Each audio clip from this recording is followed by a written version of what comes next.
All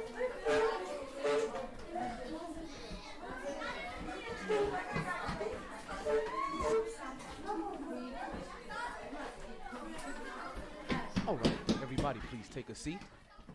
Good morning, boys and girls. I'm your substitute teacher, Mr. Tinman, and our first assignment today is what you want to be when you grow up. So we're going to go around the room.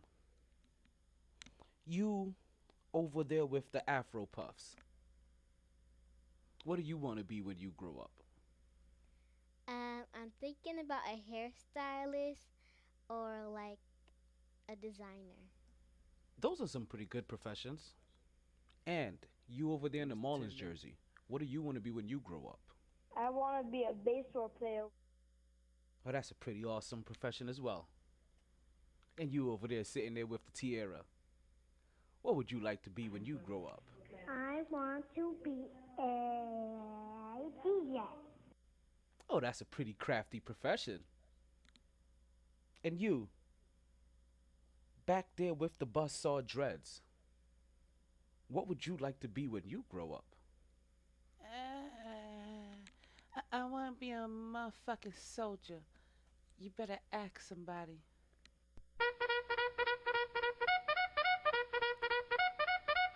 MyT.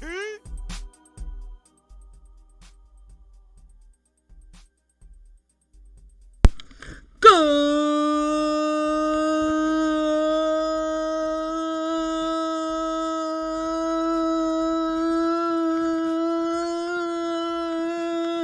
evening, and welcome back to another edition of MyT Sports Podcast.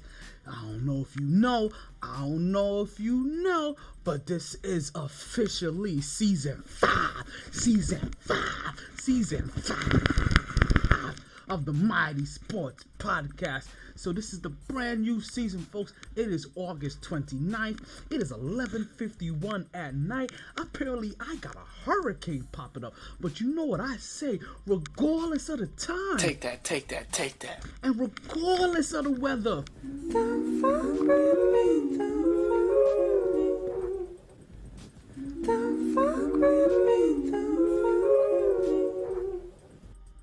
It's always a good time to talk some sports. So,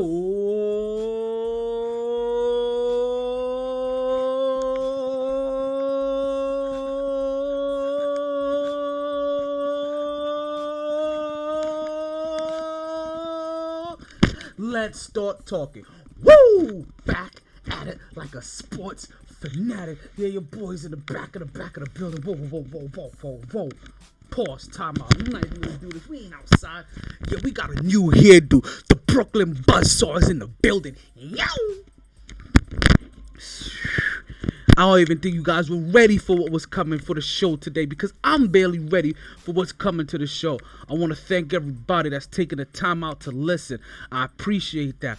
You know what? I want to start off the show by just letting you know exactly where you can find the boy, because you know what? We've been busy. We've been a little bit busy, and we've been putting ourselves out there. We've been trying to put ourselves out there for the people to see. So, if you haven't heard by now, not only can you catch your boy on social media, right? Not only can you catch your boy on social media, but you can, and we're talking about Facebook, we're talking about YouTube, we're talking about Instagram, we're talking about Twitter, we're talking about the 4 major platforms, right? And this is if you want to see, if you want to just holler at your boy, if you want to see me. As you can see, the whole new season of season 5 is going to be starting out, doing some recordings. And listen, I already know. Listen, we may have some ups and downs. We may have some bumps and bruises. And to be honest with you, this is actually the reason why I'm doing something I've never, ever done before. And that's, I'm redoing a podcast. That's the reason why you catching the podcast on a Thursday instead of a Wednesday. I ain't like the way it sounded yesterday. So if you actually get the opportunity to catch how it sounded yesterday compared to today, I'll let your boy let him know, and then you'll be able to see the difference. Once again, I did this for you. So, not only can you find your boy on Facebook, Instagram, Twitter, and YouTube, where you're watching right now, but you can also find your boy on Spotify and MixLR. You can find me on Google and tune in. You can find me on Google and tune in radio. And don't forget, on Castbox and on iTunes. I'm here. I'm here now. I put together all of these platforms so that we could all get down. And listen, one of the most important ones of them all, because none of these other ones, none of these other new ones really get to where they go, really make a difference. They don't get popping the way they should be without Podbean. So big shout out to Podbean and what the hell they have for a platform, because they were able to help your boy grow. So we gonna get everywhere. Now also let me add, I don't own the right to any of the audio that you're about to hear. Well, the one in the intro I do. And I can't even say I do it. That is from the boy Mikey Beats. You understand? But Mikey Beats is his family. So I got full rights to that one. Everything else you about to catch, dun, dun, dun, dun. No siree, Bob. That ain't me. You know what I mean? So Danger Zone. if you feel I'm taking your shit, I ain't trying to do that. I'm just trying to make an entertaining podcast. I got no dough. Look at this. I'm a soldier. So this don't got no. And I left the army early. So I left before they could really pay a nigga. I'm just saying. I ain't got shit for you. But all the platforms and everywhere you can catch me. But I'm not gonna take too much of your time, because I did tell you guys. Oh, maybe I didn't tell you guys. But this show, we're gonna start a new trend this season, right? And what that trend is, to be honest with you, is, what did I do for my summer vacation? Which, more than anything else, what this really is about is that, listen, I understand I took a really long time off. But as you can see, what you're about to get this year is compared to no other year whatsoever. So, I'm here now. You understand? There's no reason for you to fizzle out. Go ahead and turn that temperature up. We about to start a match. Let's get ready. First things first. Wait a minute. Give me what I want to hear. First of all, first things first.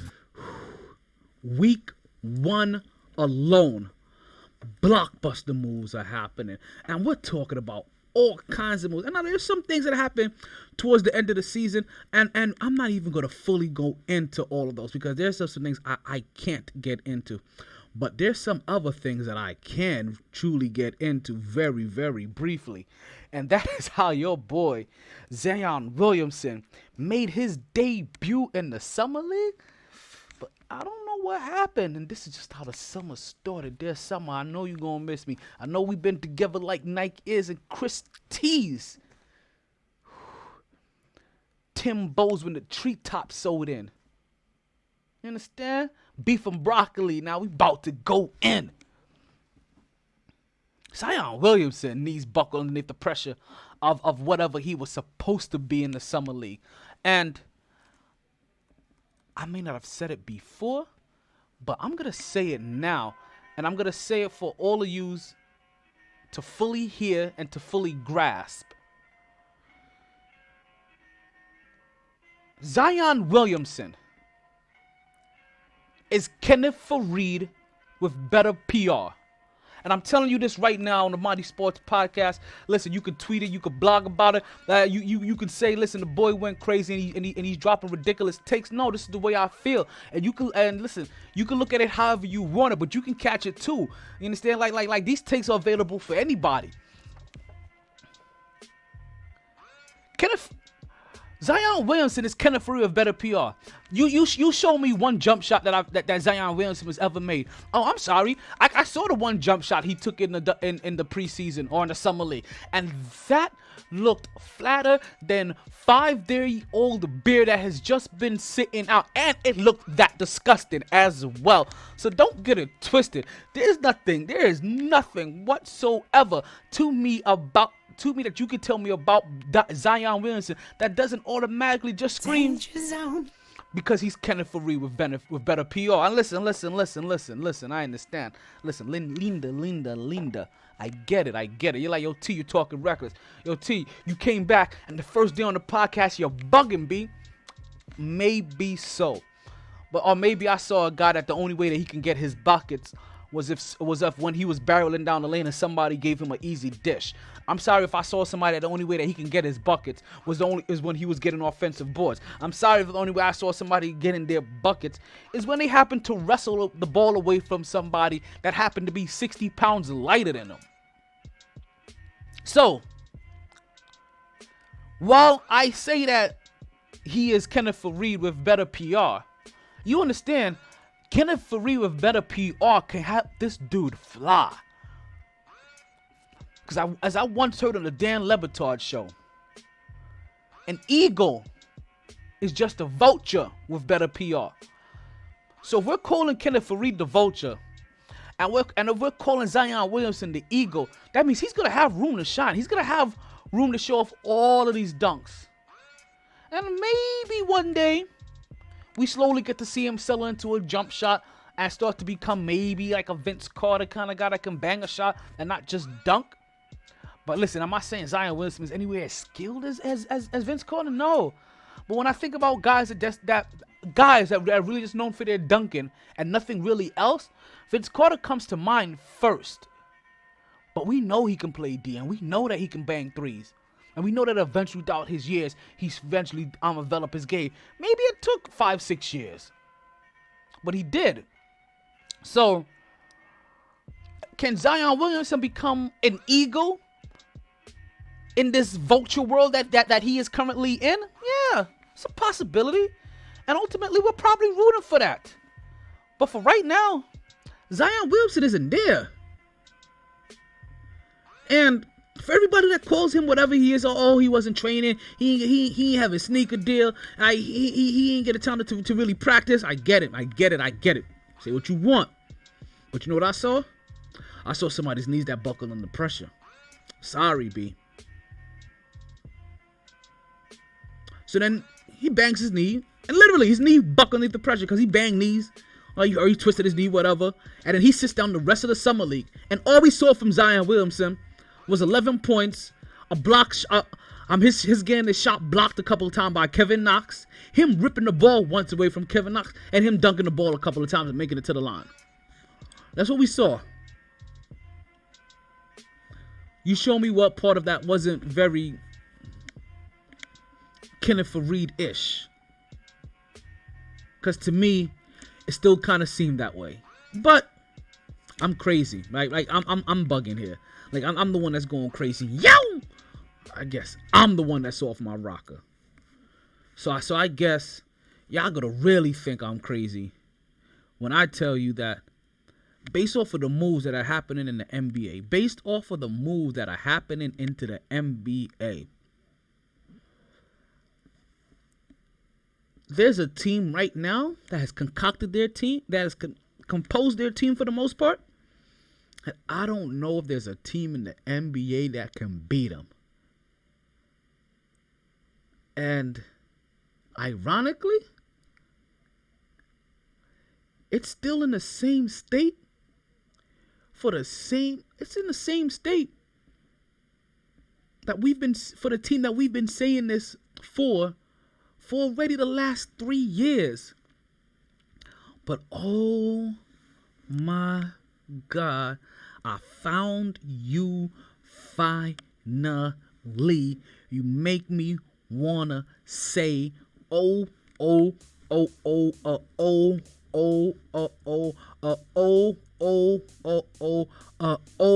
my God.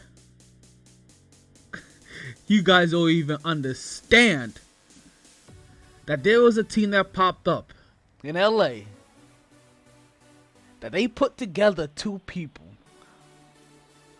And I'm looking at this team like, how in the blue blazes do you plan on stopping a team that has top 5, top 10 defensive point guards already on there? Then they add a guy that was in the hunt for MVP talk. A guy that was in the top 5 in steals. A guy that was in the talk for defensive player in the year. You add him as a wing defender to a guy that's already a top 5, top 10 defensive player at his position.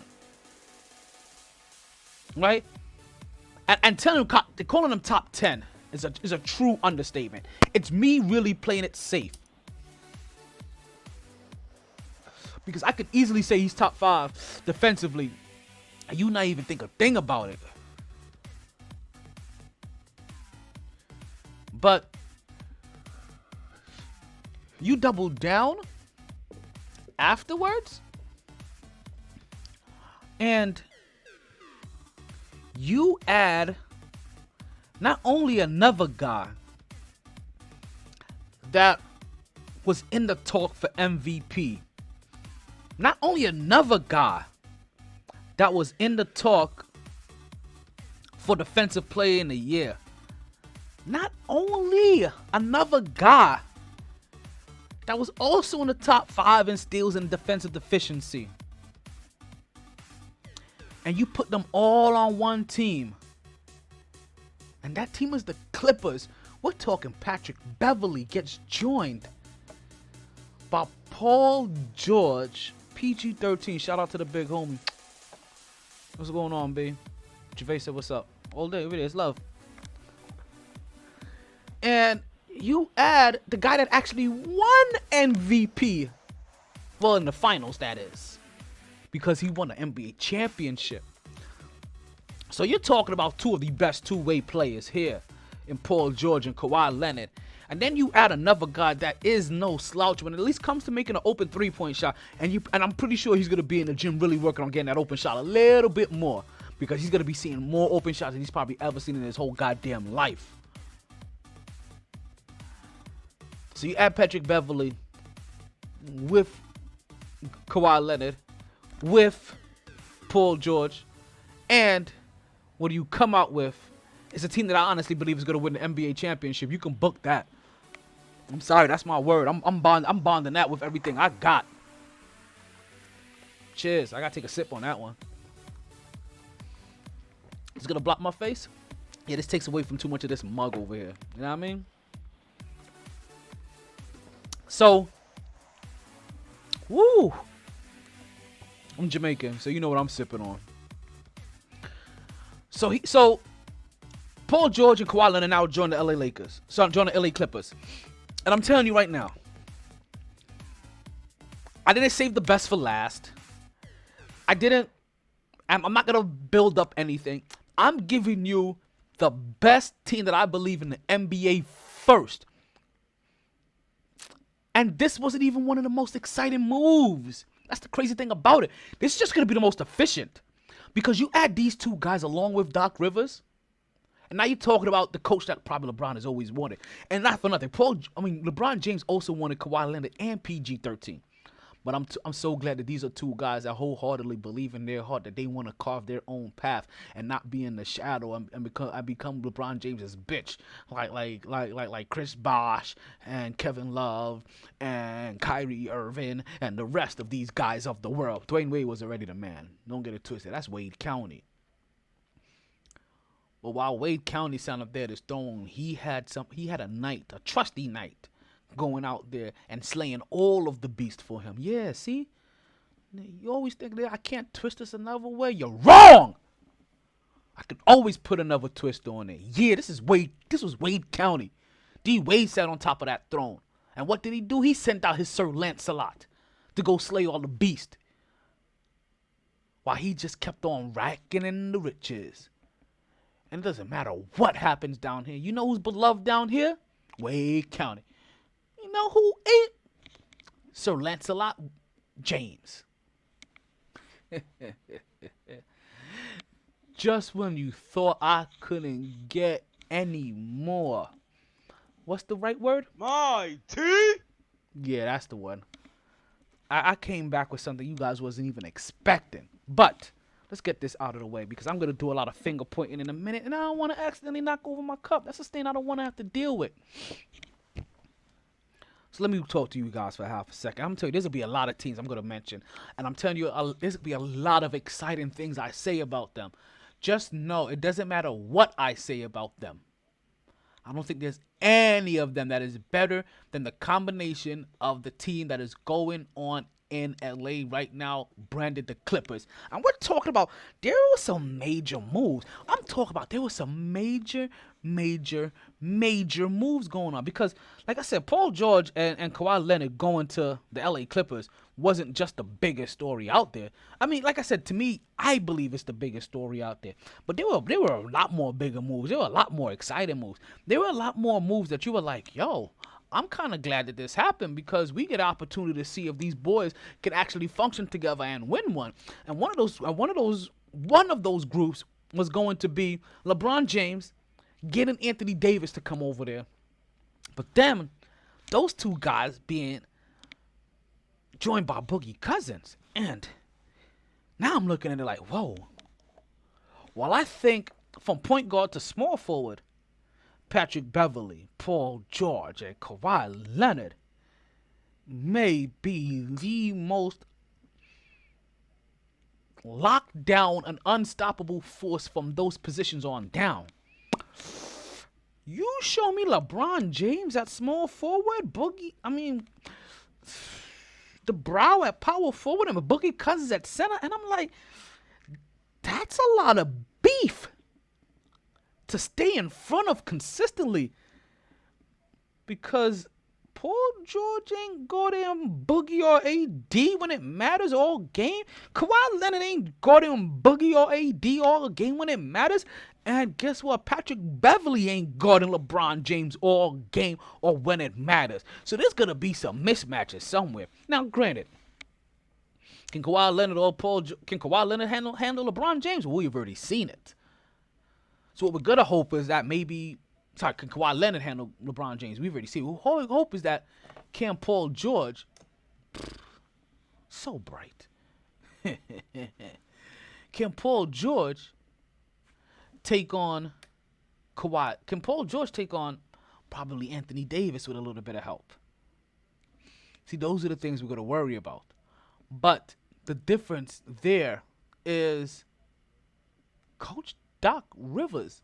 Also, somebody. So you get a guy in Paul George that's not only familiar with LeBron James, but has been trying to beat him his whole life. Hasn't gotten over that hump.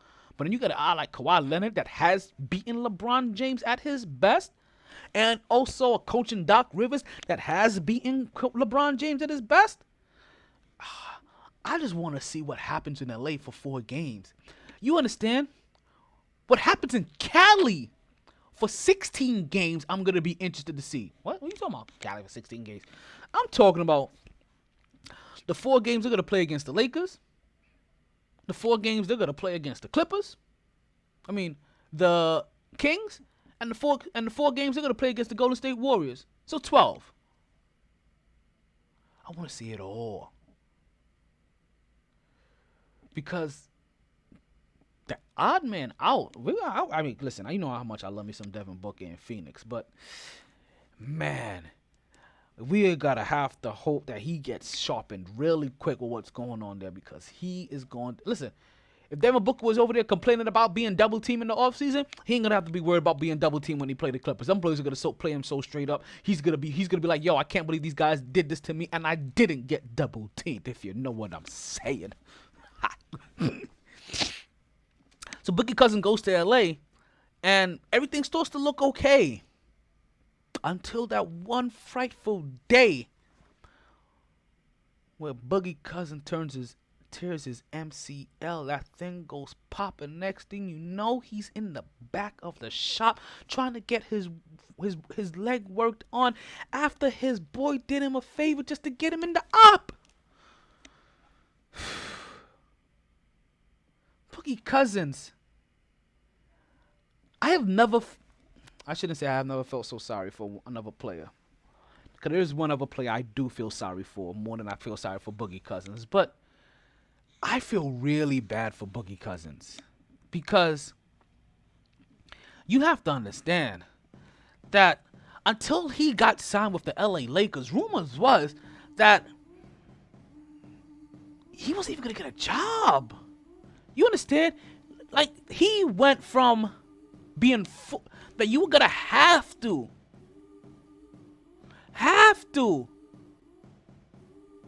pay him like $25 million a year to one injury. Yo, Coco Gauff just became the youngest player to reach the U.S. Open third round since 1996. So they were going to be forced to play Boogie Cousins $25 million. Until last year, where all of a sudden they were like, we don't know if we want to give you the veteran minimum, a few teams, maybe $5 million. Then he gets injured again. So yeah, you see this picture. Let me blow this out for you, right? Because I don't think you understand this picture that's going on right now. Because while you may see Boogie Cousins smiling in the front of this picture, for the ones that are watching on YouTube, I've gone back to at least YouTube to come and watch this. You may see Boogie Cousins smiling in the front of that picture, but Boogie in the back. You see that picture back there? He's crying because he tore his MCL already in practice.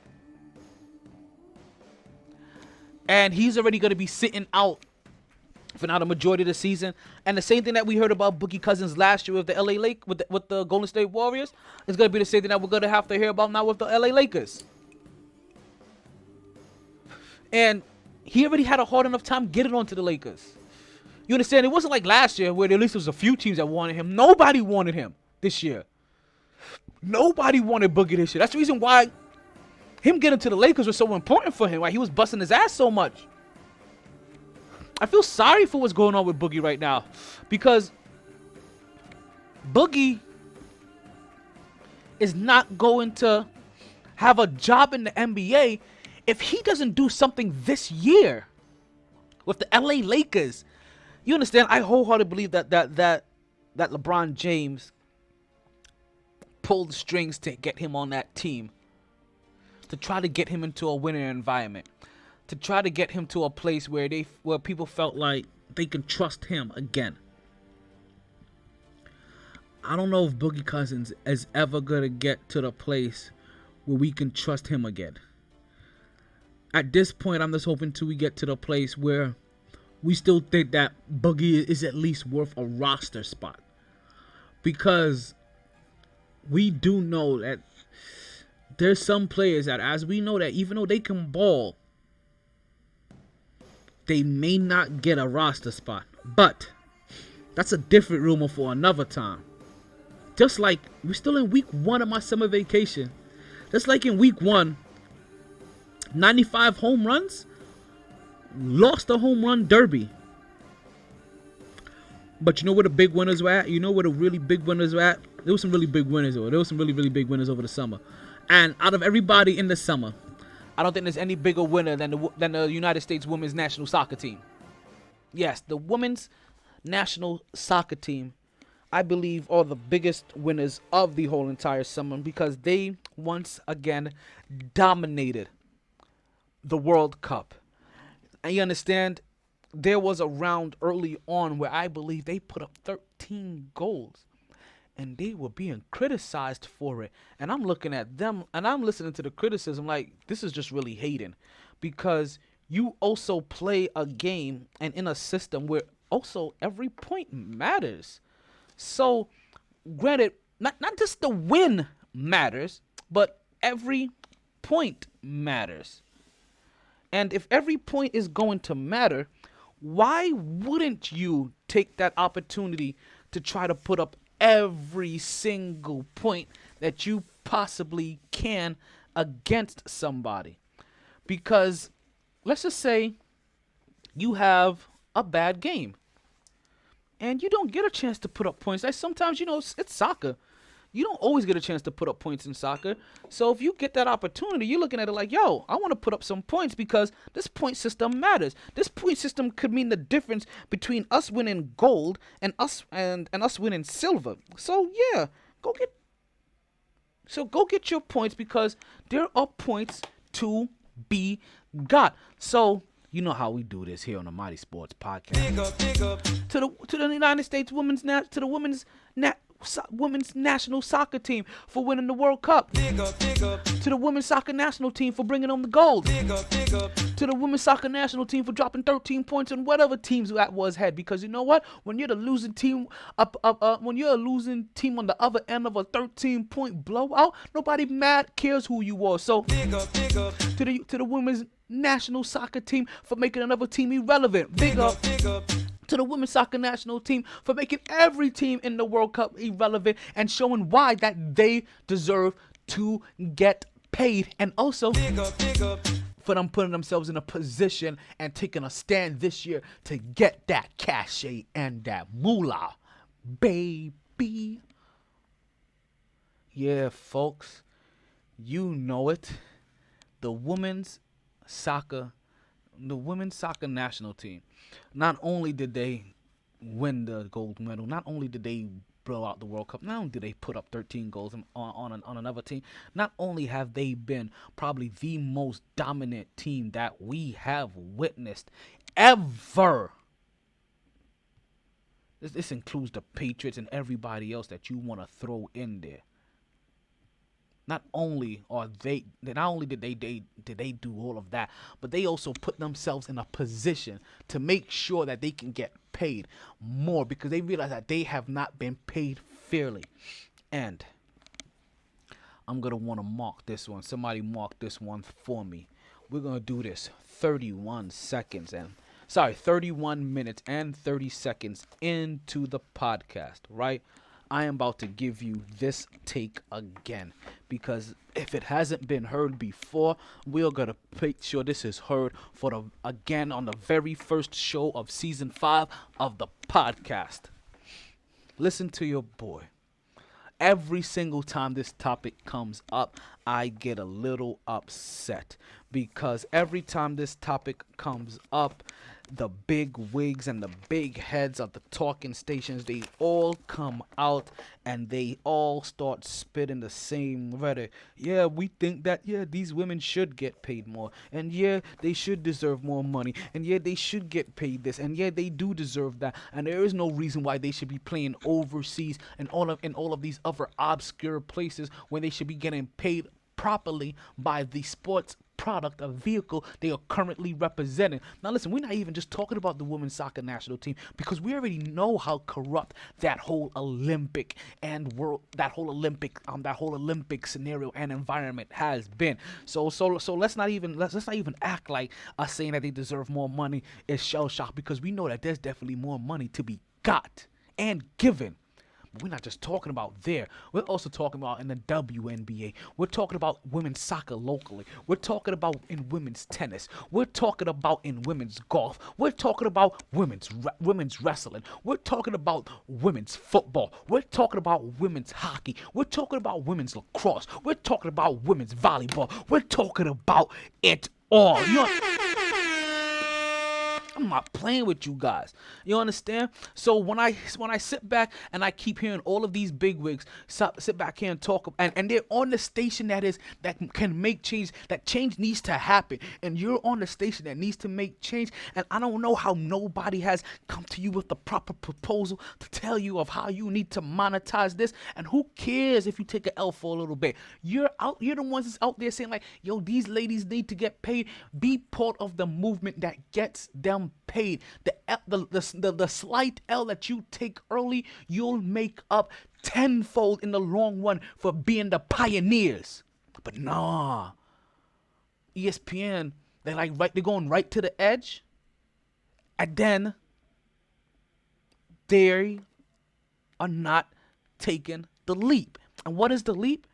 Don't just make an ESPNW website. Make an ESPNW channel. Like, I'm sorry. Like, am I the only one that noticed this? They talking about the WNBA games coming on, and they just make it like a quick little blip. Like, oh, so-and-so is going to play so-and-so. Catch it live tonight, ESPN Radio. Live. 8 p.m. Prime time. And that's it. It's nothing about the rivalry. You don't talk nothing about the stars. You don't get 3-4 different analysis coming in and talking about the WNBA game. How do you expect to spark interest in something if you don't bring in interesting people to come help with that spark? So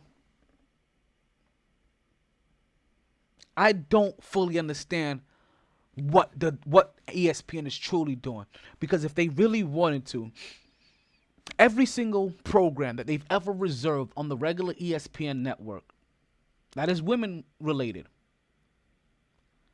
pull it and put it on ESPNW. You have enough women commentators. You have enough women in the field. You have enough women announcers. You have enough you have enough women what are they, radio hosts. You understand? You have enough women color commentators. You have enough women to drive shows, enough women to make the shows interesting. And you understand? We're talking about the Sarah Spains of the world. We're talking about the Misha Tate. You understand? Misha Tate, I think that's a fighter. But you understand where I'm going with this. There are so many out there. And a decent amount of them work for you. And some of them don't. Even the Joy Taylors of the world. You understand? Give them to them. Give them their platform. Let them start coming up even with some programs. You understand? Like the person that from around the rim, I want to see her on television. I want to see her show. So don't just make them a mention. Give them the proper time that you would everybody else, because that's part of the reason. It's like you make them an afterthought, so they are right now an afterthought. Give them a platform where you can't ignore them. And I know you're wondering, like, hey, if you pull every single female event that's on regular ESPN, ESPN2, or ESPN News, and you throw it onto ESPNW, what do you do with all those other time slots? Oh, I'm pretty sure there are tons and tons and tons of programs out there. There are tons of shows out there. There's tons of games out there. The basketball tournament, the Big 3 game. You understand? NFL, more basketball. You understand? There's so much going on. I'm sorry. Don't you guys still show like darts and poker and bowling? Like, I'm pretty sure you got a lot of stuff that you could put on that people will find interested. And you know what that would mean? Not only are you finding new sources of revenue to come into ESPNW, right? Because like I said, that's going to have its own ebbs and flows. It's going to have a little bit of ups and downs, but you're definitely going to have a bunch of people bidding to get onto all of those new slots on ESPN regularly. ESPN, ESPN News, and ESPN2. So don't get it twisted. You have the means and you have the way. It's just I'm not quite sure what's holding you back. You know, it's if you would like, as if you just mention it enough to be like, hey, well, we talked about it, but you haven't really done anything. I feel like the women that work for ESPN should start taking the knee. I'm just saying. Because the women in sports aren't being represented well. And the platform that can make it happen for them hasn't. And listen, you guys may think I'm sounding crazy, but you have to understand, all it takes is one little contract. Because all it took was one little contract for NBA players to go from making $20 million for them now to start averaging $45 million for top players. And $20 million you look at guys like Jared Dudley still can get a $20 million contract. Not a year, but a $20 million contract. You understand? You have so many guys that are out there getting these contracts. You're like, how did these guys get these contracts? These guys aren't worth that. Because you're also used to valuing them under their old structure, which has now been doubled. Because ESPN dumped money into them. All it takes is for ESPN to dump money into WNBA, and that does the same thing for them.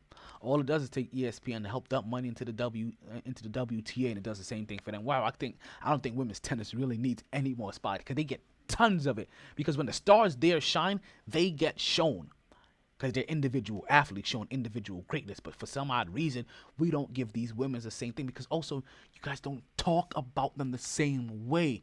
I even hear the way you talk about the women tennis players. You talk about them differently than you talk about WNBA players. I'm just saying. Like, there's a root at this. Like, there's a finger that can be pointed. And it can be pointed directly at you, ESPN. I'm not saying that you are holding them, that you are stopping them from having a platform, but you are definitely impeding their growth. When you can be the one to help them shoot for the stars and shine amongst the planets of sports. But even you have been hesitant to truly give them the respect that they deserve. And I wonder why. I wonder why. So again, big up to the women's soccer national team, because Big up. they have once again started a topic that is going to force some kind of change or recognition for them. So guys, you know me. Listen, believe it or not, we just started. That is just week 1, but I got to take a break. Yo, I got to take a break.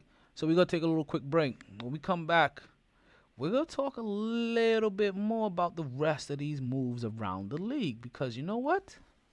There's been moves. There's been some moves. And we want to get them all in. At least the ones that matter, that is. After this break. They didn't join this team to win championships or become famous.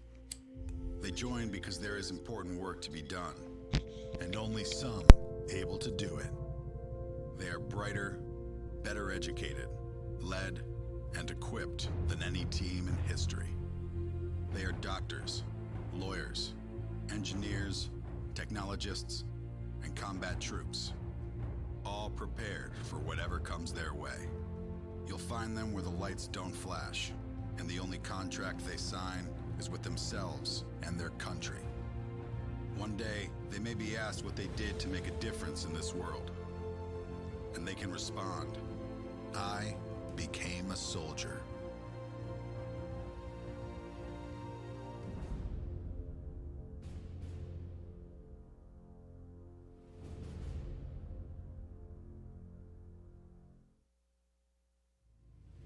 They didn't join this team to win championships or become famous.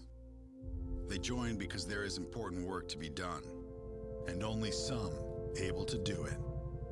They are brighter, better educated, led, and equipped than any team in history.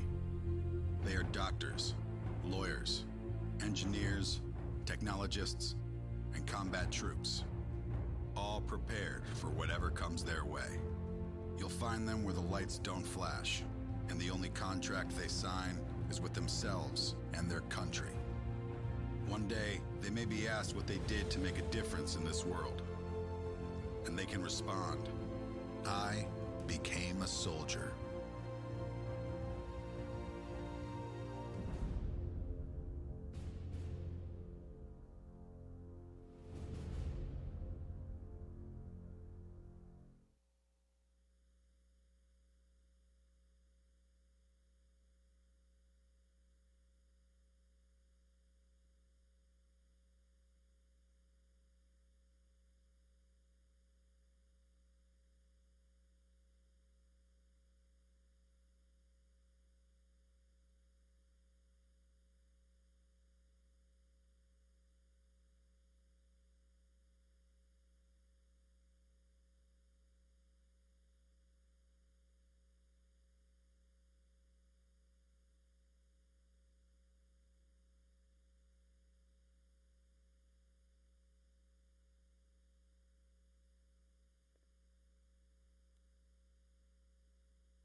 MyT.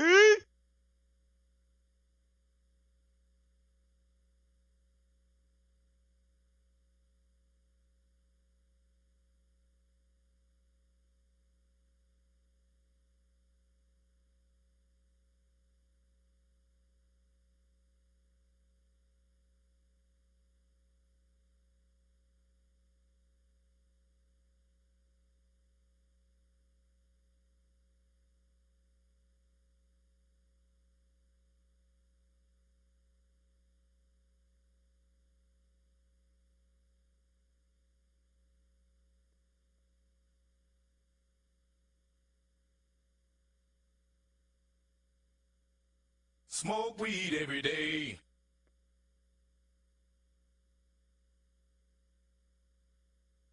Smoke weed every day.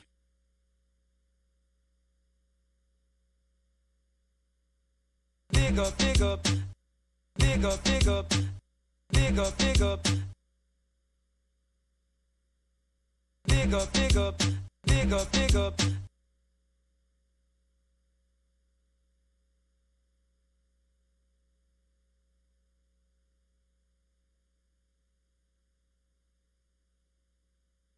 Dig up, dig up, dig up, dig up.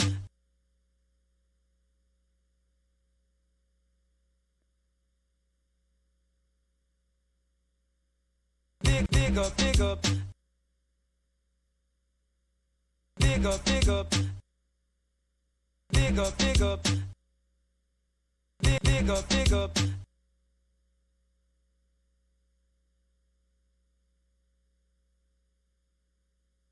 Dig up, dig up.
have failed this city.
Brooklyn's in the house.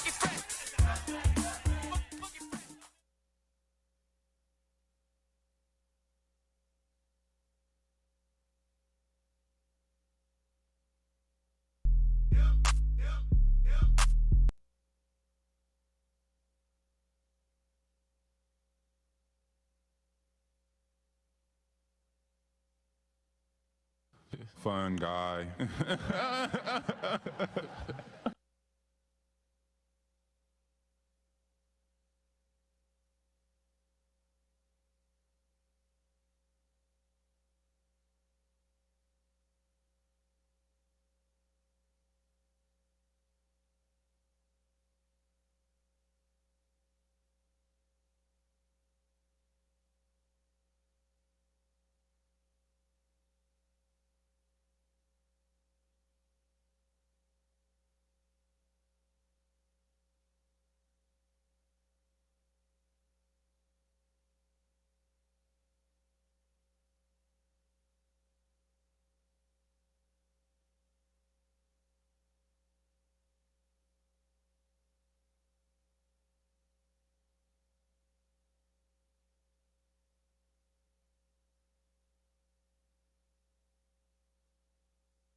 And we are back to the Mighty Sports Podcast.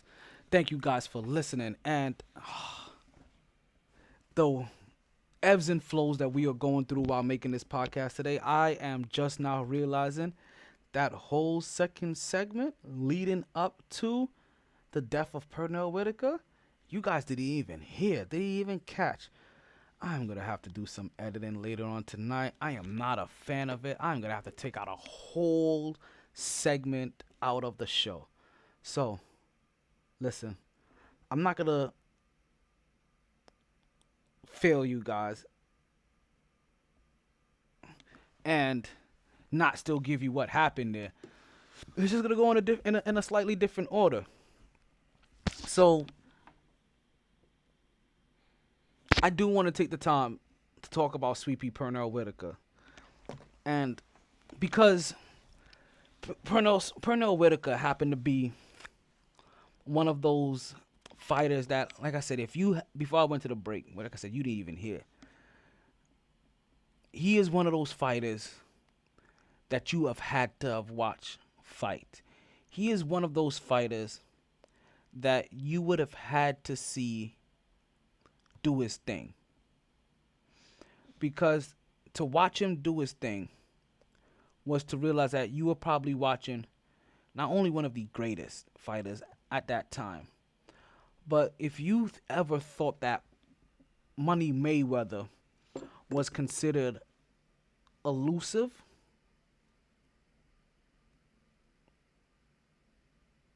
then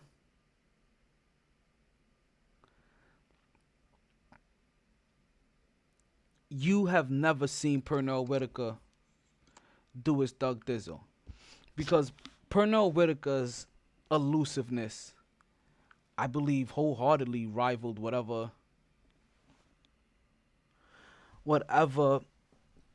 Money Mayweather did. And listen, I'm not going to sit here and talk about Money Mayweather like he wasn't knocking people out for the first half of his career. No. We're not here to do that. I'm here to tell you that Pernell Whitaker was a bad man in his own right. I'm talking about Pernell Whitaker, Sweet Pea, as they call him. Used to sit down on cats. Literally, as they're trying to punch him. Bob and weave and bob and weave. And as all of a sudden, pop a squat and sit down on them. And it wasn't until it was much, much later in his career, until he started slowing down a little bit, and the demons of this world started to catch up with him a little bit, that you even saw somebody even catch him with the first time ever with a punch when he sat down on somebody. It had never happened. To see that happen 10 plus years into his career was phenomenal. If you've never seen Pernell Whitaker fight, you need to go at least watch a couple of his highlights. He definitely will not disappoint. He will not let you down. He will not go away. And he will not disappear. He will be, like I said, for forever.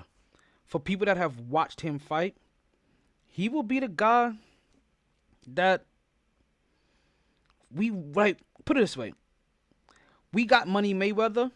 If the demons didn't catch up with Pernell Whitaker, you would have hoped that Pernell Whitaker was the guy that you would have gotten. Because even though he sat down on cat, he was really about that action, boss. And you really couldn't touch him. But you know what they say. You let your demons catch up with you, and the demons and demons and age and other factors started slowing him down. And listen, for whatever demons that Money Mayweather had, he didn't have those demons, and he didn't have the kind of demons that slowed you down, because one of his demons was money, and the only way that he could constantly keep making money was to be better, and to keep being better and the best. And he refused to take an L while doing that, because the moment he did, then he's just like the rest.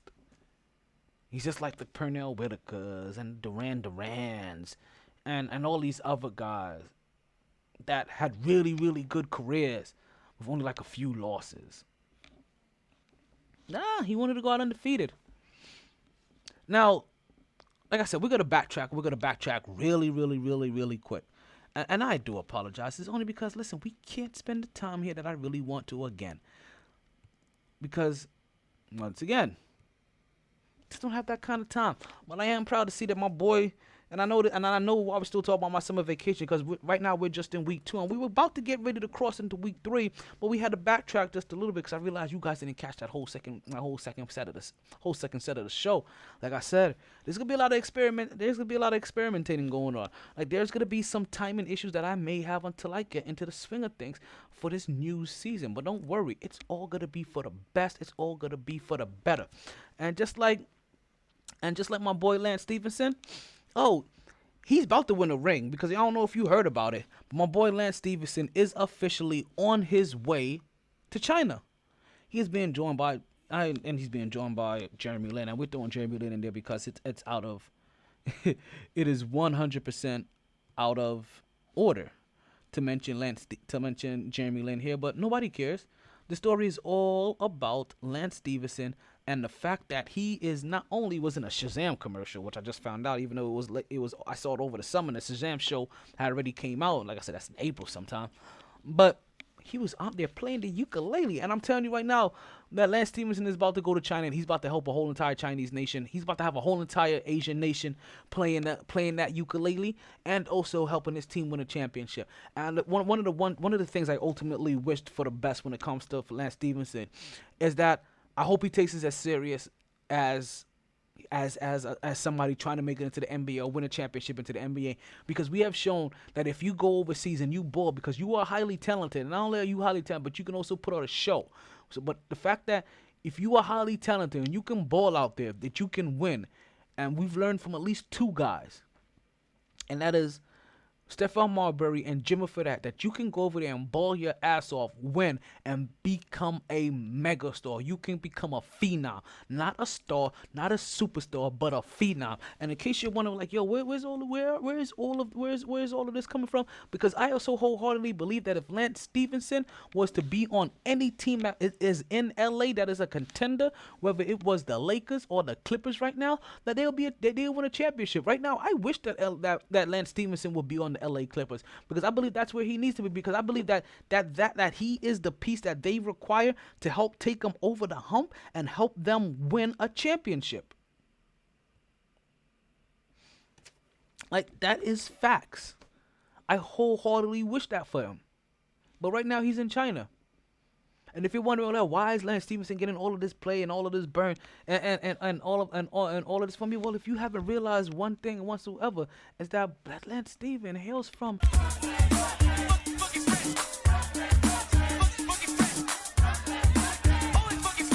Brooklyn's in the house. that Lance Stevenson is one of the homies from Brooklyn, so of course he's always gonna get my love. You understand? So we're gonna follow Lance Stevenson. We're gonna see what he does overseas, and we're gonna hope that he wins the ring. Listen, not only does Lance Stevenson is gonna win a ring in China, but not only Lance Stevenson is gonna become a star over there. He's gonna eventually make his way back over. He's gonna win a ring over in the NBA too, and he's also about to sign a deal with Rock Nation. I'm putting all of his business out there. I'm talking it all into existence. Listen, I don't care what you say. I don't care what you heard. I don't care what you feel. But this dude is the truth. And since we're talking about bromances, yes, folks, Russell Westbrook has decided to go join his former teammate James Harden in Houston. And folks, before I go on my tirade and I tell you about how I feel about them and how awesome this team is and how much I would love to see them play, don't forget I have already told you one thing in the beginning of the show. It don't matter what I say about any other team. There's only one team I believe that's going to win, and the LA Clippers. So while I'm telling you that it is going to be super exciting to have a team with two players on it that can put up 50 points in every given night, we're talking about a team that's going to have two players that have not put up the most 50-point games in the last couple of years. They've also had the most triple doubles in the last couple of years. They've also been in top 10 in scoring for the last 3 to 5 years. They've also been in the top 5 to 10 in assists in the last 3 to 5 years. You understand? We're talking about two of the three guys that have consistently been or have won an MVP in the last 3 to 5 years as well. That's who we're talking about when we're talking about Russell Westbrook and James Harden teaming up together, yeah, my chest is feeling a little bit tight. I hope I not catch another heart attack. Hey, things happen. Let me take a little sip of my alcohol in case I am. Gotta thin that blood out.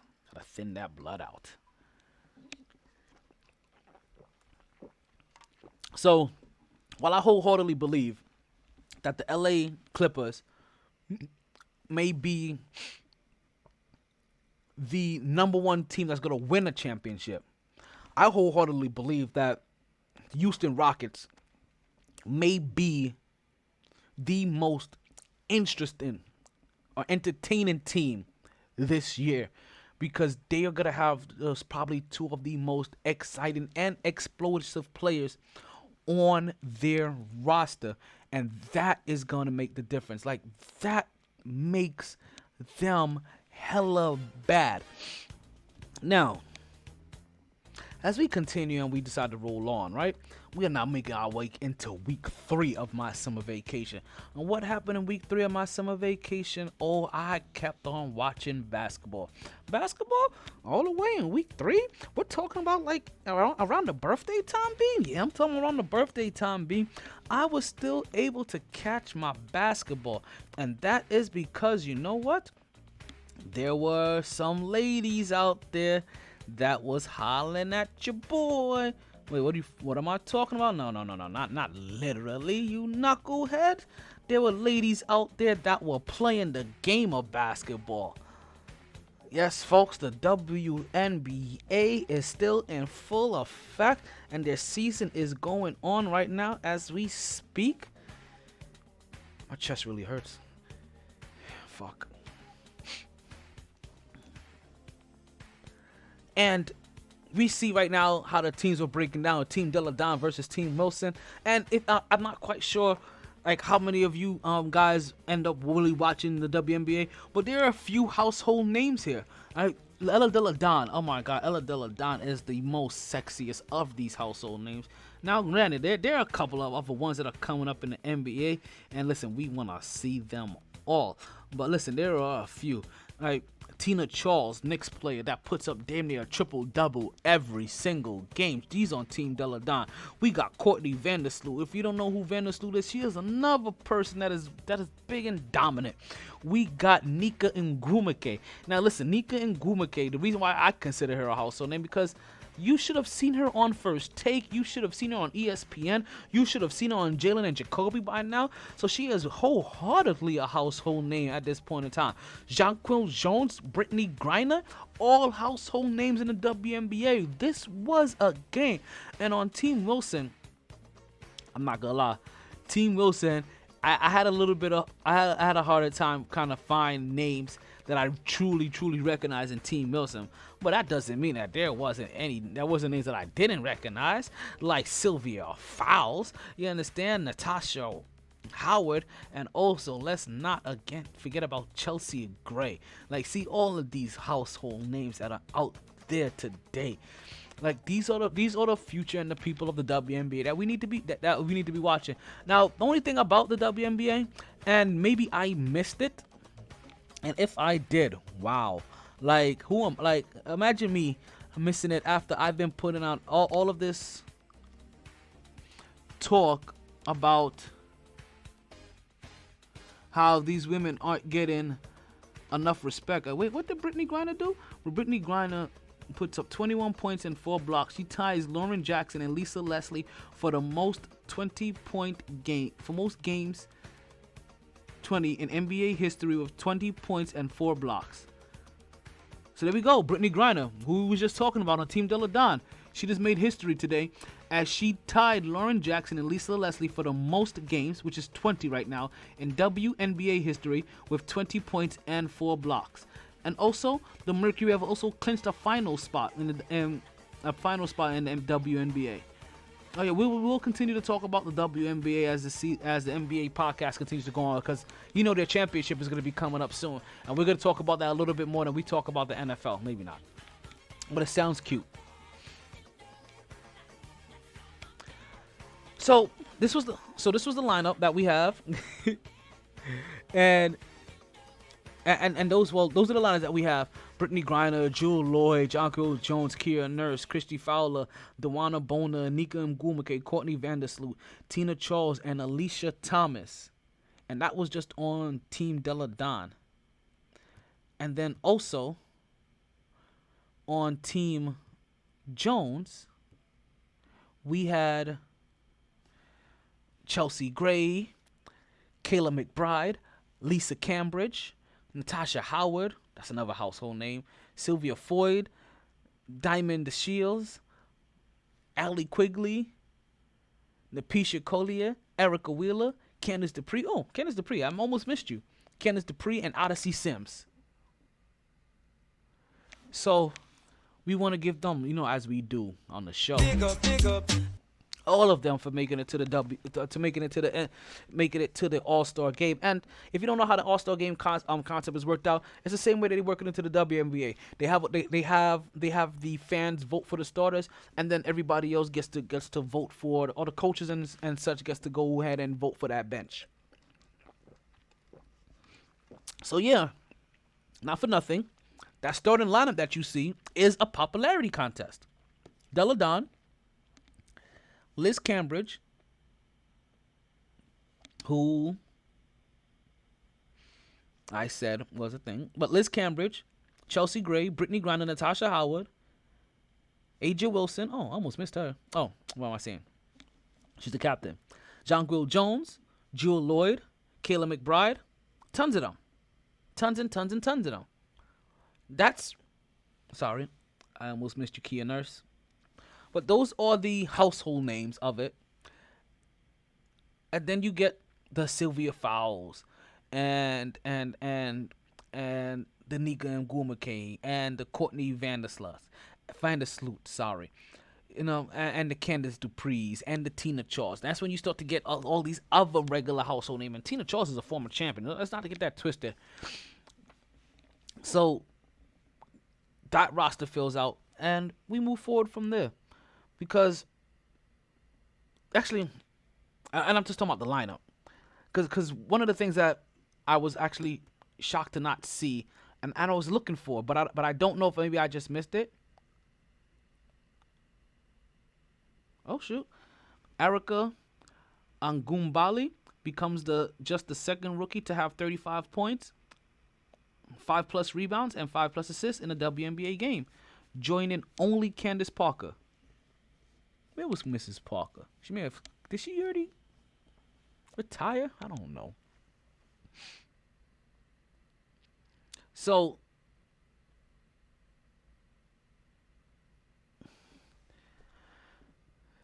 I'm not sure how exactly their All-Star game works. Not All-Star game, All-Star weekend works. Because even though I understand that they won't have a dunk contest, what I didn't hear about this whole entire time was if they were going to have a skills challenge.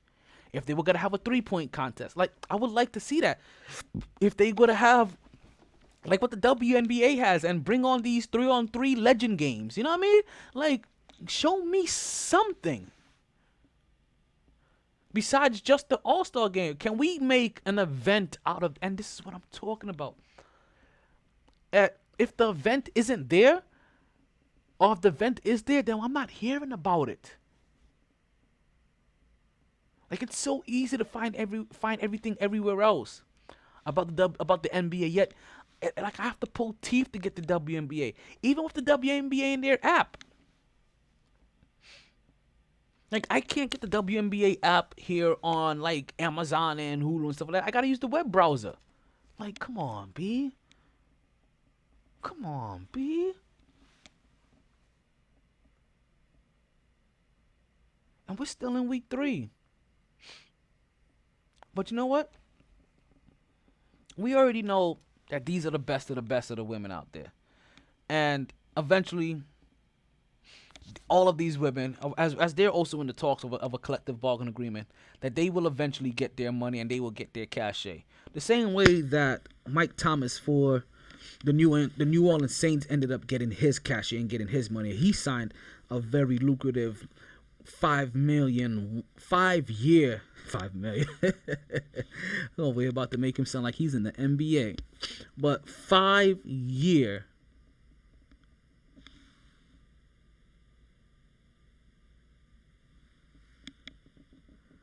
$100 million contract with $61 million guaranteed from a guy that has done nothing but ball since the time that he has stepped into the arena with Drew Brees. He has 100%. Now listen.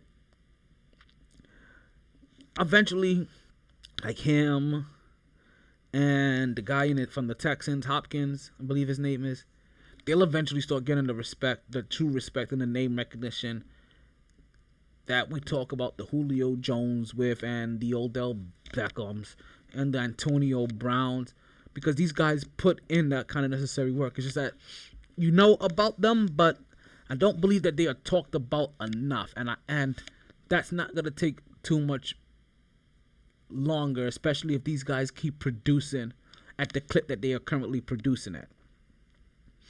We're also talking about players getting their money. Week 4 still.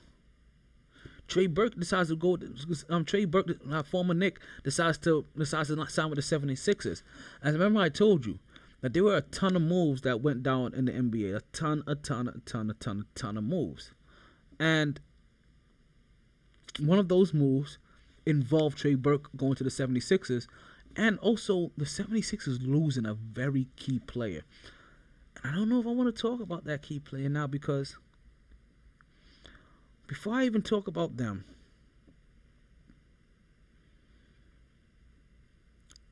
even Draymond Green got a similar contract. Actually, Draymond Green got a similar contract to Mike Thomas.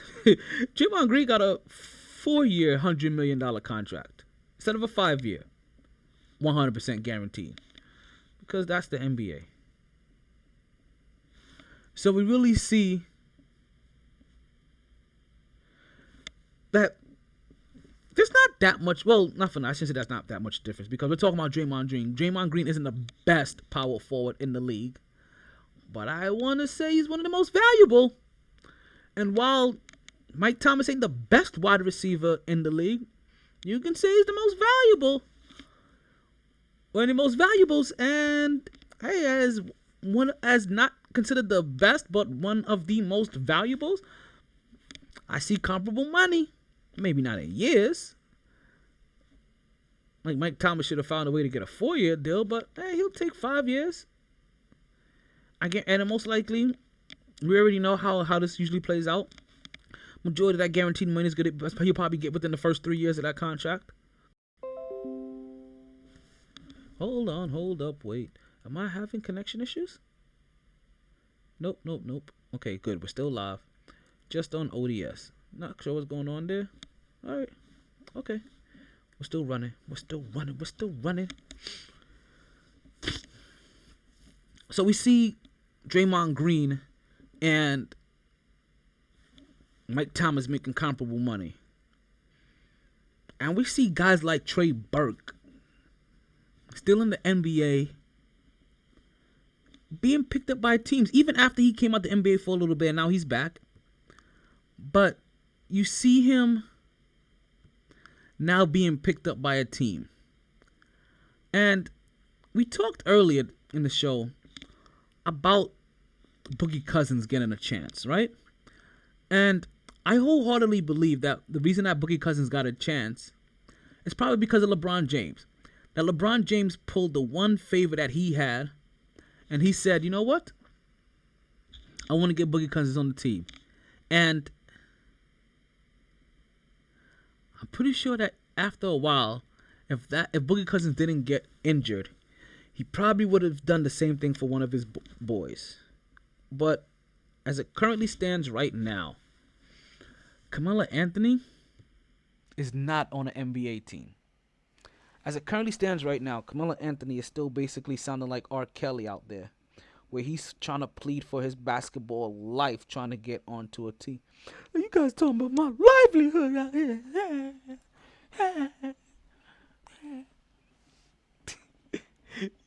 Yeah, so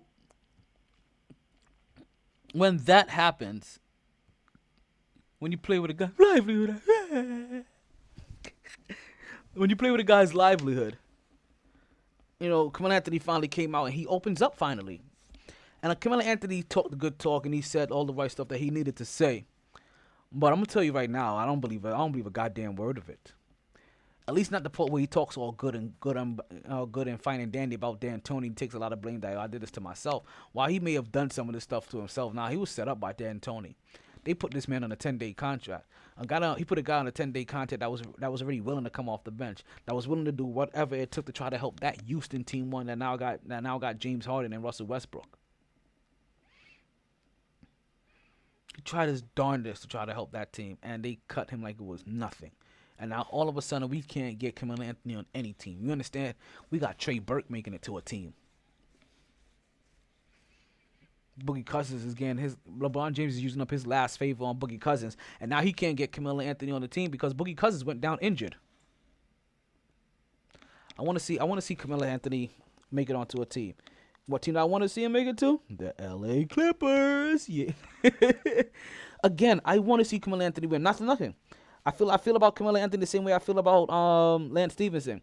But I feel a little bit more deep about Carmelo Anthony. That if Carmelo Anthony went to the LA Lakers, I listen, because I already know that this is going to be a down year for my two New York teams, and I would like to see the drama pick up in LA.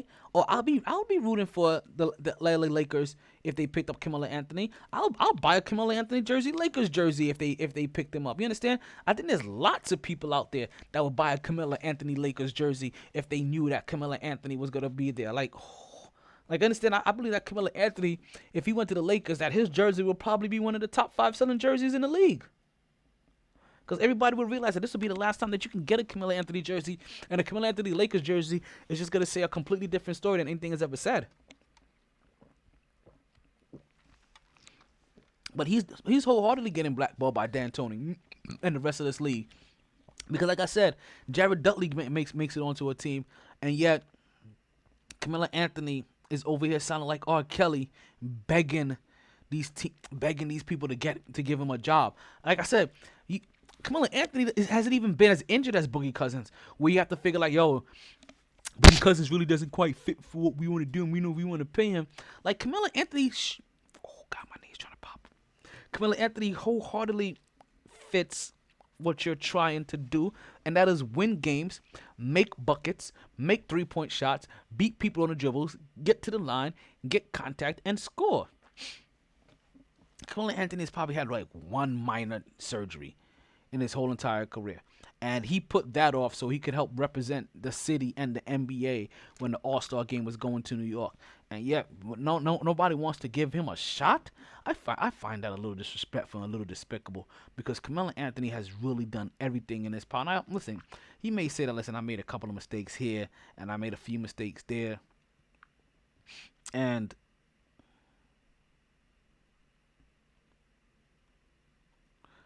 I probably won't be making the end.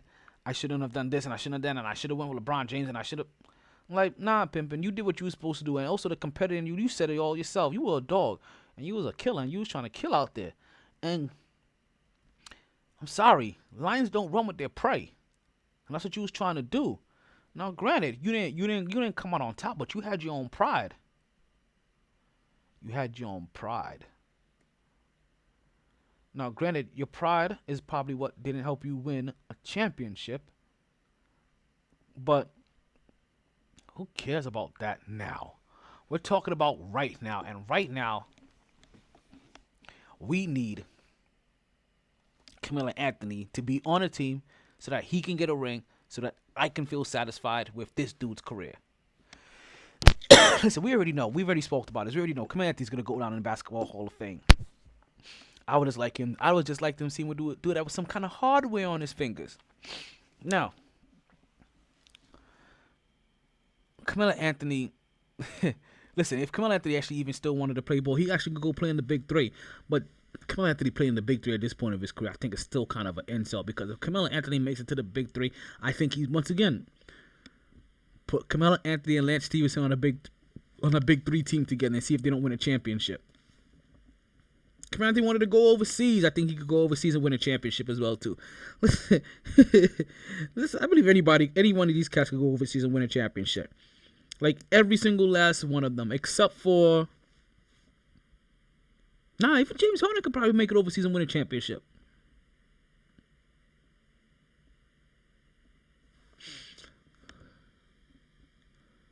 Carmelo Anthony deserves to be on the team. Carmelo Anthony deserves to be on the team. Carmelo Anthony deserves to be on the team. Carmelo Anthony deserves to be on the team. I don't know how many more ways you want me to say this. Carmelo Anthony deserves to be on the team. Not only does Carmelo Anthony deserve to be on the team, and not only are we still talking basketball, I was actually able, talking about Big Three, I was actually able to go see a Big Three game over the summer. And that was interesting because the Big Three game is a game to 50, basically. The break at half is the first team that scores 25. And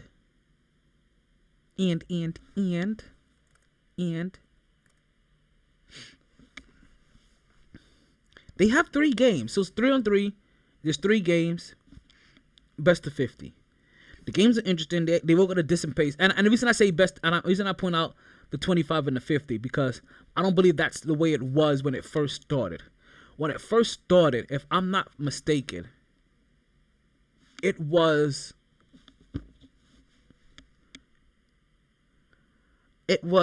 basically they were trying to have 3 or 4 quarters, somewhat, and I forget how long they were trying to make those quarters, but it was just a little bit too much. Or they were trying to make halves, and it was a little bit too much. There wasn't enough scoring. The pace wasn't good. The pace wasn't good enough. You saw people really trying to pace themselves because they knew they had a certain time frame to get to. Like, nah, a game to 50 by 2s is basically 25, which is basically a game to 11 or 12 by 1 for a half. So somewhere along those lines is where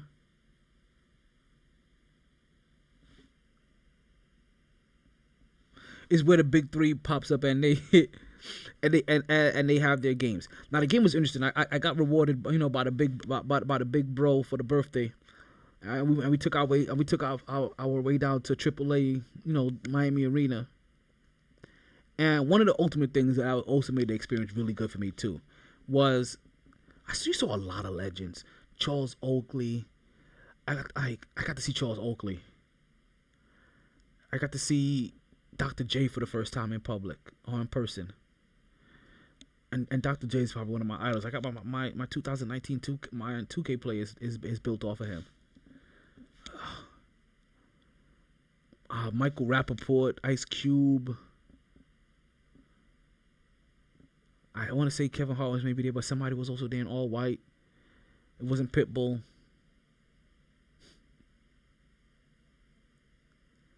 It was a really good game. I mean, Sharif Abdul-Rahim, Nate Robinson, big baby Glenn Davis, Joe Johnson, Rashad Lewis. Tons of players. Amari Stoudemire. So, and so on top of it, like I said, being star-studded, it is super star-studded. And if you've never had the opportunity to catch some of these players, in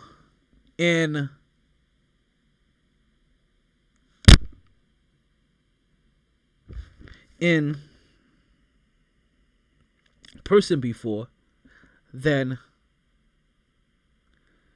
the Big Three is a great opportunity to catch them. Charles Ike, oh my God, so many legends in the building at one time.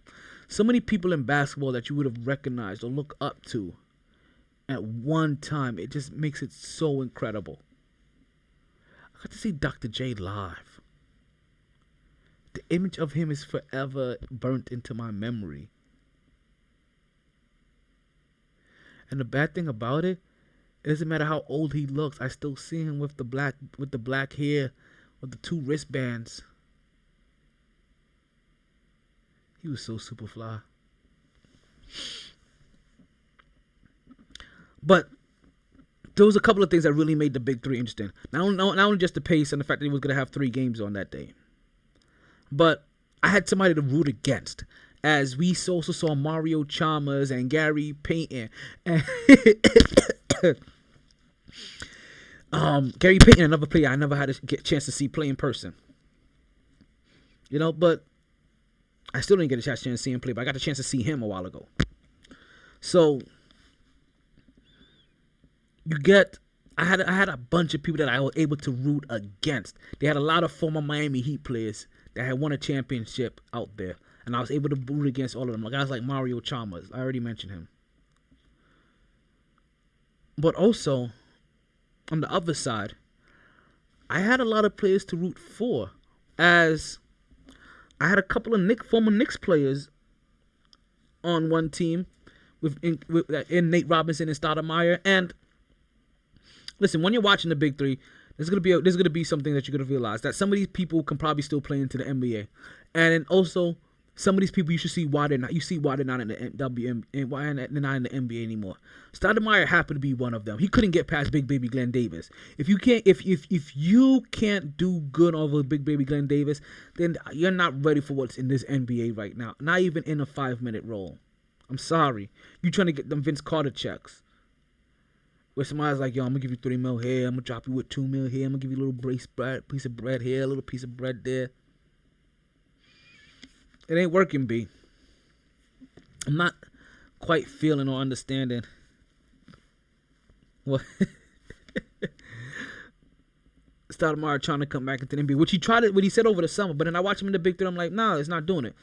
But it was really good to see him again and root for him and do some of his signature moves and even be successful in a couple of signature moves. The highlight of the whole entire Big Three tournament or night happened to be, as the game was on the line and they're trying to close out the game, and Nate Robinson has the ball in his hand. He gets the ball in his hand. Next thing you know, there's a switch on him. And they get a switch on him with Big Baby Glenn Davis. He puts a quick little move on Big Baby Glenn Davis. Big Baby Glenn Davis is on the ground next because he's shook. But then Big Baby Glenn Davis, you know, he's always been a little quick and elusive for a big man. He recovers. And as he recovers, Nate Robinson goes up. Nate Robinson shoots the 3-point shot, and he gets fouled. But then he makes the shot. And in mid-air, the person that fouled him also catches him. Yes, folks, Big Baby, I swear to God, go look it up. I can't make this up if I tried. Nate Robinson gets the switch, shakes his man, loses his man, takes the shot, gets fouled by his man, gets caught by his man, and drains the game winner. And I'm telling you, I was so live and so into the game, they probably could have heard me. And I was yelling at the first half. Like, yo, you guys aren't being aggressive enough. Like, I'm watching you go to the lane and you're stopping short or you're hesitating. Like, why are you hesitating, B? You're a former slam dunk champion. Go at it. Go at it. Like, you're a champ. Do what champs do and go at it. Now, granted, not all champs come out winning. Some champs take L's. Just like Brock Lesnar took an L to Seth Rollins in WWE. Yeah, wait a minute. Wait a cotton pecking minute. Did he just... JMA.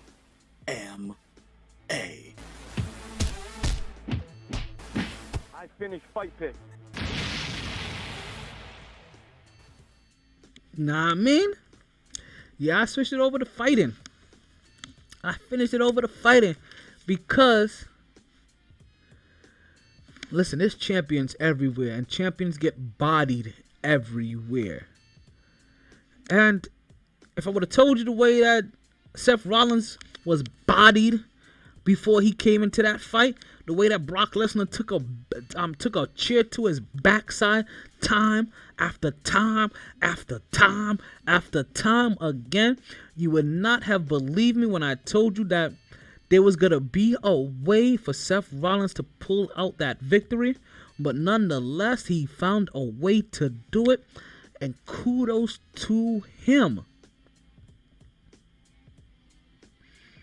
As he found a way to now beat Brock Lesnar twice in singles competition, and overall a third time, one time in a triple threat match, I believe, when he cashed in on Money in the Bank. Didn't pin Brock. Oh, you want me to go on there? Oh, didn't pin Brock, but he beat Brock he won a championship in a match that Brock was in. So there's been 3 times now he's won a championship from Brock. So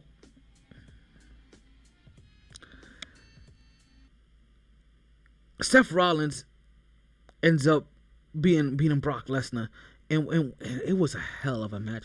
I mean, the way he came back, the knees, the out of nowheres, he made the match worthy. And I'm telling you right now, there's been a couple of matches I've been disappointed with of Brock as of late. And I shouldn't say really a couple. There's probably really only been one, and that was the one where he fought Finn Balor. I thought that one out of all of them was probably the worst one out of between Finn Balor and the phenomenal AJ Styles. Even Daniel Bryan's I didn't quite like either. But Daniel Bryan's ended up flipping his into a much deeper role. For Finn Balor, he's just been Finn. So I'm not really a fan of when he fought Finn, but Seth Rollins, that one sold and that one did his thing, and the angle on it was good, and they made sure that they made it entertaining, and God, they are really building up Seth's character. As Brock gets body, but Brock Lesnar wasn't the only champion that had to worry about his belt getting stripped, because we had like Miocic versus Daniel Cormier.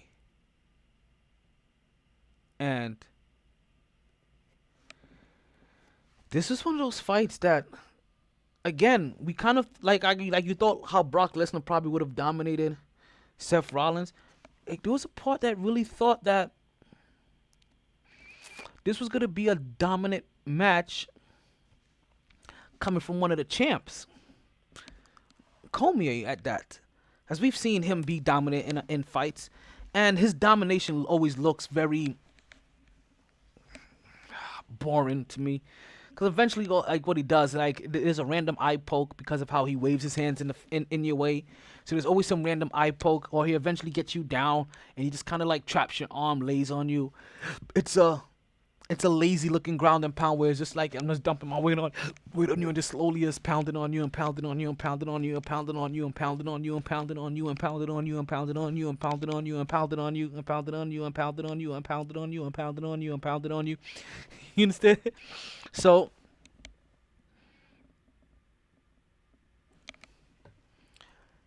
when Cormier was dominating most of this match, wasn't surprised. When the majority of this match looked very boring, wasn't surprised. I kind of want a BK maple waffle sandwich for breakfast. Not surprised. I love me some breakfast. And I'm a fat fuck at heart. While my ticker's going to go out, I'm not going to give a fuck enough. I'm going to die young. I'm dying in 20 years. What you guys know now.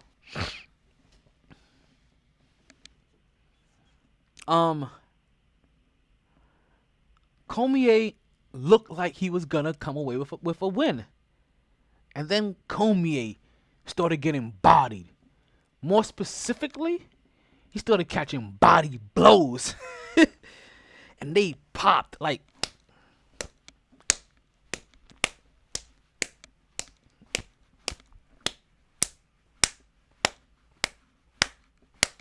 There we go. I'm trying to find the right. They just kept on popping and popping. And once he figured out the formula to start making him feel it, he just kept on hitting him until it was a wrap. And you know what? That was even the best fight. Like, we had Nate Diaz still fight that night, and Nate Diaz did his thug dizzle. So Cormier got bodied. Nate Diaz Nate Diaz made Pettis quit again, as I feel like Pettis is always quitting in his fights early. Cormier getting body was surprising, and he tried to play it up a little bit to his age and the fact that he's been doing this for a while. And not for nothing, you don't see him losing to too many people that aren't taking steroids. So the fact that he lost to a regular Joe from body blows says a lot, because normally he's only ever lost to a guy that has consistently came up negative for steroids.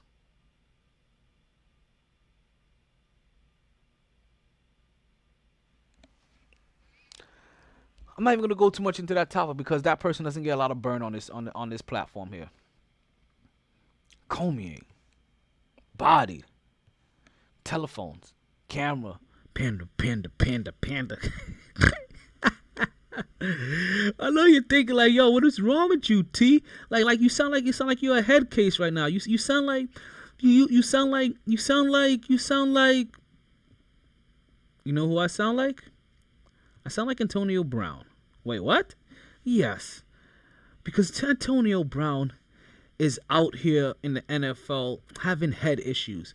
What kind of head issues you talking about? Very specifically, right now, we're talking about his helmet only. Even though he sounds crazy for it. Because one of the things that Antonio Brown, right, has made his claim to was that, listen, not only I've been playing with this helmet, but I've been playing with, and this isn't the helmet in the picture that you're seeing. Now, but I've been playing with this helmet. But I've been playing with this helmet, and I feel comfortable in this helmet that I feel most safe in. And I hear that, and I'm thinking, maybe most comfortable, but most safe? And I wouldn't even understand why you would even feel most comfortable in that one. That is the helmet, if I'm not mistaken, that has caused you to be concussed, what, over the last 3 years? To miss games? Am I not mistaken that Antonio Brown has gone night-night a bunch of times lately? Is that not due to the type of helmet that you have? So Antonio Brown is over here trying to get his helmet passed, right? Antonio Brown helmet is officially been considered out of date and no longer safe. So he tried to find a workaway around to try to get a new helmet. One of these workaway around things was him at first initially was fighting a helmet that he just painted to look like an Oakland Raiders helmet, even though it was still the old one. Didn't work. Next thing you know, he's over here trying to pull the helmet that's just a year removed. So basically his one was 10 years old, it's too late. He tried to get one that's 9 years old. Okay, cool. It's like, okay, give it to us. This may work. After they tested it, they realized that, hey, this won't work. It won't pass safety protocol. Yet Antonio Brown's like, yo, why me? Why me? You guys just trying to hate. I'm like, no, nobody's trying to hate. They're trying to protect you from yourself, you dumbass. Like the NFL already has $1 million of cases tied up into litigation because of head injury stuff, and you already are a person that already has head injuries. They can't allow you to wear a helmet that they know is gonna help to your head injuries because you a guy that has already been concussed several times. The way that you're acting now, you'll also probably be the same guy to be like, yo, no, I didn't know what I was getting into. NFL player, I'm trying to go after the NFL money after you've blown through everything that you say that you own. I'm sorry, I hate to say that about you, but like the way that he's been acting lately seems that he has a little bit more head issues than just what's going on with his helmet. Now, some of these issues that are going on in the NFL are starting to become real serious, though. As we see Antonio Brown trying to find ways to get a helmet to stay in an NFL that he says he doesn't need anymore, that he doesn't have to do. But yet I don't see him walking away. You ever understood that? That for as much as they say that they don't need it, you don't see them walking away too easily. And granted, maybe it's just way too much money to walk away from. But at some point in time, you got to walk away, whether you walk away on your own or you don't. Now, Antonio Brown keeps trying to use a helmet that is probably going to force him to walk away from the game a little bit sooner than he would like to be. But remember, he doesn't need the NFL, so maybe he doesn't care. A guy that did want the NFL, whether he needed it or not, but still cared, was Andrew Luck. And Andrew Luck has decided to announce that he is officially retiring from the NFL. That he has just gone through way too much body aches, way too much problems, way too many, this cycle of injury, of recovery, injury, repeat, recovery, injury, recovery, injury, recovery, injury. He got tired of that. So after 7 years in the NFL, Andrew Luck is leaving. And Andrew Luck, I can full-heartedly understand. As we're finally now into the final week of my summer vacation. Yeah, folks, we are finally now in week 7 or week 8. What's this? 1, 2, 3, 4, 5, 6, 7, 8. Week 8 finally. Andrew Luck decides to retire. And when Andrew Luck spoke, Andrew Luck sounded very familiar. Andrew Luck reminded me of a soldier that had been in the army for 7 years, and it's possibly at this point in time in his career where he's on a no push-up profile, he's on a no running profile. I mean that he can't do these type of things because of multiple injuries. He's had 3 years. He's had 3 surgeries over the last 2 years. At this pace, already being scheduled for a 4th. Torn groin, torn ligaments in the ankle, cyst in the knee. You understand? Fractured wrist. And the cycle to constantly go up and down for it was just getting a little too much. And he wants to stop the pain. And I can tell you this wholeheartedly, Andrew Luck. I can tell you this wholeheartedly, B. The pain doesn't stop. I'm sorry. The pain doesn't stop regardless how long you get out there. And talking about somebody that had to put himself through a cycle that I can fully understand. Where I had a physical fitness test to take every 6 months as a soldier. And because of my injuries, it made it very hard to consistently be active that whole year. But I had to be active enough to be able to pass a physical fitness test and also still stay within Army standards. So it's basically you take 3 months to recover. So you can bust your ass for the 3 months leading up to a physical fitness test. That basically breaks your body completely down because you have injuries that you still haven't fully healed anyway. Just to get yourself to a point to pass it, to get yourself to a weight standard to pass it. That as soon as you do, those next 3 months you have to spend in recovery because your body's just broken down. And then, physical fitness test is coming up again. 3 months come around, now you got to put yourself back through that cycle of trying to pass it. And it becomes a lot, and it starts to weigh down on you, and it gets mental, and it eats at you. And at least with Andrew Luck, at least the people that he thought would support him will stay supportive. That doesn't happen when you're in the army. The people that you thought is going to be supportive of you, they don't always stay supportive. They start wondering if you're stealing a check from Uncle Sam because of the injuries that you have that Uncle Sam caused. And they start adding extra layers of stress onto you because you're injured, because you hurt yourself while putting 150% to Uncle Sam. So I can wholeheartedly understand Andrew Luck saying, "Listen, I don't want to do this anymore. I need to get out while I can, and just not choose to re-enlist, and not just constantly give you guys like chunks of my body and take toes off my life because I already told you guys." I'm not going to live to see 60.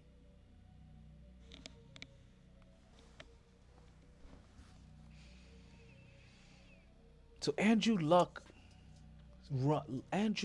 luck has run out. As Andrew Luck runs out of the NFL because his body has officially told him, I can't take this anymore. Now, I'm going to close the show by giving you the one thing that you probably been waiting on this whole entire time. Right? And what that truly is is to find out all of these moves in the NBA, because you know I wanted to leave this for last for you. And I want to leave this to last for you because there were some moves, right? And we're going to talk about a little bit of all of them as they pop up on the screen. We're going to start from the bottom and work our way up. Kemba Walker going to Boston. I love it and I hate it, right? I love it for the simple fact that, listen, I want to see Kemba Walker in an environment that possibly puts him in a situation to win. But unfortunately, it puts Kemba Walker in a situation to win, and he's could have been in Boston, and he's a New York native. And ever since he's been in college, he's been a trader. UConn and now Boston. He loves it up there. He's a fucking trader. He's from that. He shouldn't even claim New York anymore. Nobody's feeling you, B. You know what I mean? Go ahead and take your bat and run. But ultimately, I also want to see how he does there in replace of Kyrie Irving. So let's start the first domino. Kemba Walker is out of Charlotte. Who goes to Charlotte? Don't know. But he goes to Boston. But you know, Kyrie Irving's out of Boston. He goes to Brooklyn. We already told you how I feel about that. Not too happy. And then what happens? D'Angelo Russell goes to Golden State. I think this is interesting for D'Angelo Russell goes to Golden State because people keep forgetting, and not for nothing. It's easy to forget that they won and lost a championship before Kevin Durant without him. And I've told people this, that the Golden State Warriors don't need Kevin Durant to win a championship. What they really wanted was another guy that can create his own shot, that couldn't force you to do a box one defense, but because it's only Stephen Curry out there. You can't scheme against two guys like that. And that's what they ever really needed, because that's what LeBron James had when he had Kyrie Irving. Was another guy that you could put the ball in his hand and he can wholeheartedly go get his own bucket and his own score and break his man off the dribble, be a playmaker, get his own shit. So I told everybody, you don't need Kevin Durant to win a championship for your Golden State. You just needed better than Matt Barnes. Harrison Barnes. Sorry. Because really, all you needed was Harrison Barnes to win it. But you really needed somebody better than Harrison Barnes to consistently win it. Maybe somebody that can create their own shot. And I already told you this from the beginning. It doesn't matter what I tell you about Golden State and how much I like D'Angelo Russell going over there, because it has a second guy that can create his own shot and somebody else that can help take this ball off the dribble, and somebody else can also put 25 points up on the scoreboard within his sleep, just the way that Stephen Curry can. I still don't see I don't see them getting past what will be Paul George and Kawhi Leonard. Because even when you get Klay Thompson back, I'm sorry, that's still Patrick Beverly, Paul George, and Kawhi Leonard versus Stephen Curry, D'Angelo Russell, and Klay Thompson.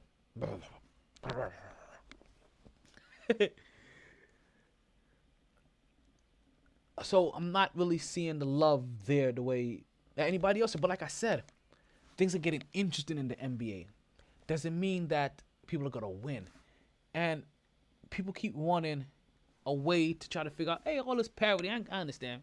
There's some teams in the East you think they can win. There's tons of teams in the West that you can think go win. But there's only one team in the West that really is going to win. And that's going to be the LA Clippers.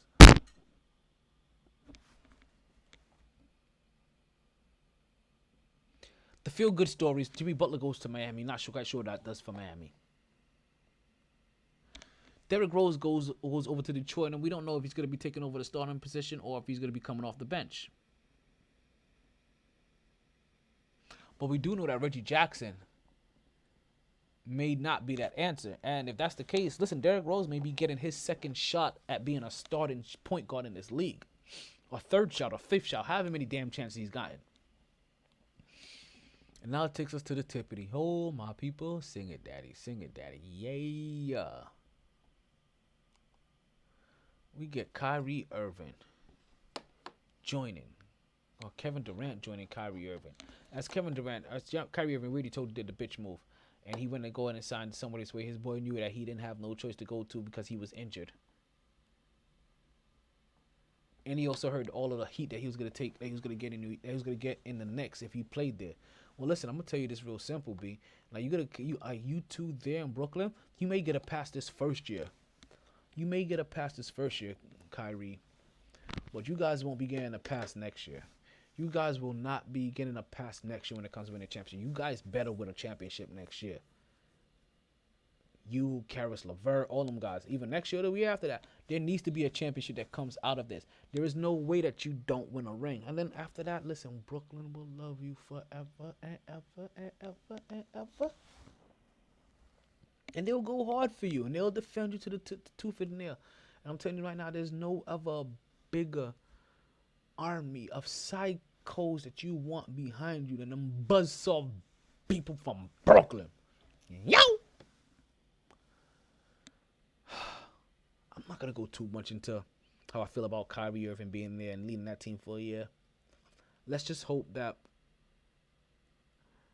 the system that they have in Brooklyn is more, as we saw it help D'Angelo Russell shine, that system is a little bit more beneficial towards him than the system that they had in Boston. That we also probably hope and see that if it's a system that is going to work for Kimba.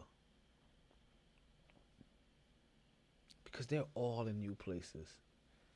Folks, that's the show. I appreciate you. I got nothing less to give. We done 2 shows back to back. They both ended at 1 something in the morning. And I still got some editing to do. The editing ain't happening tonight. We're not even uploading this tonight, because we got some stuff to remove. I want to thank you guys for listening to the podcast. Just remember to let the optimism of tomorrow be your foundation for today. Chase whatever you love and stay forever young. This has been the Mighty Sports Podcast. I am still your host, the one and only Donald Omar Taylor, a.k.a. the Tin Man, a.k.a. your podcaster's favorite podcaster, a.k.a. the Brooklyn Buster, a.k.a. the Slap the Shit Out of your favorite podcaster, or the podcaster that you hate the most, whichever one. I'm out here. I'm going. I got nothing else to give. Thank you guys for listening. How do you want it? You want it the old regular style? Guess what?